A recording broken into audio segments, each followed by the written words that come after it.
नाही, आज या 65 इमारतींच्या विषयाबद्दल प्रांत अधिकाऱ्यांना आम्ही एक निवेदन दिलेलं आहे। ज्या 65 इमारतीमध्ये बोगस कागदपत्र तयार करून फ्लॅट विकण्यात आले, त्याचबरोबर खोटे रजिस्ट्रेशन करण्यात आले, त्याच्यासाठी आज निवेदन आम्ही प्रांत अधिकाऱ्यांना दिलेलं आहे। या निवेदनामध्ये आमची मूळ मागणी अशी आहे की खोटे सातबारे आणि जे मोजणी नकाशे आणि एनएच्या कॉपी ज्या खोट्या लावलेल्या आहेत, त्यांच्यावर जसा महापालिकेने खोटे कागदपत्र तयार करणाऱ्यांवर विरोधात गुन्हा दाखल केला आहे, तसाच गुन्हा हे जे खोटे कागदपत्र जिल्हाधिकाऱ्यांचे तयार केलेले आहेत त्यांच्यावर देखील गुन्हा दाखल करावा अशी विनंती या पत्रामध्ये आम्ही केलेली आहे।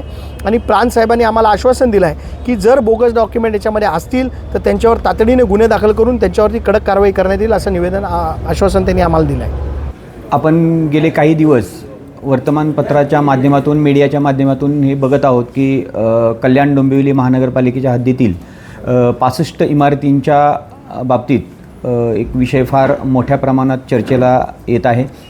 या संबंधात आज माझ्याकडं डोंबिवलीतील श्री दीपेश म्हात्रे, शिवसेनेचे कल्याण जिल्हा प्रमुख, उद्धव बाळासाहेब ठाकरे गट आणि त्यांचं शिष्टमंडळ माझ्याकडं आज आलेलं आहे। त्यांनी माझ्याकडे एक निवेदन दिलेलं आहे।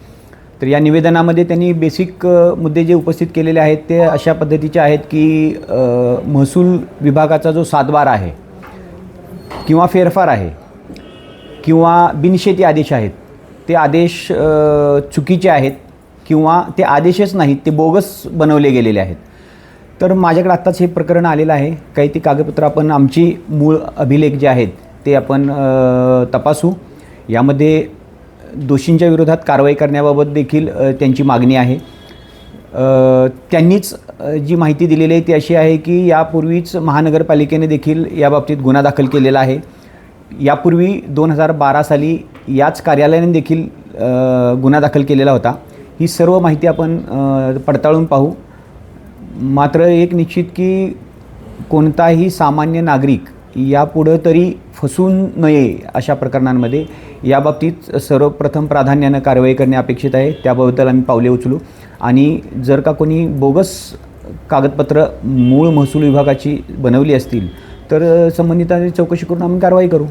100% आमची जबाबदारी आहे।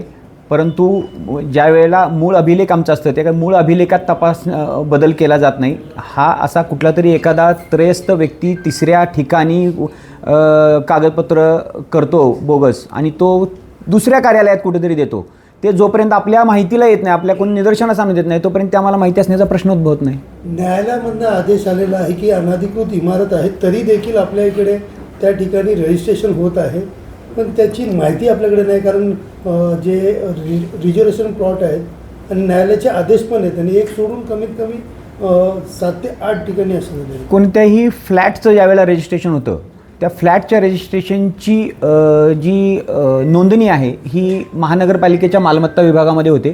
त्याचं सातबारा सदरी कुठलीही बदल होत नाही। मात्र चुकीच्या जर अशा काही गोष्टी होत असतील तर त्या संदर्भात संबंधित शासकीय कार्यालयांना आम्ही निश्चित कळवू।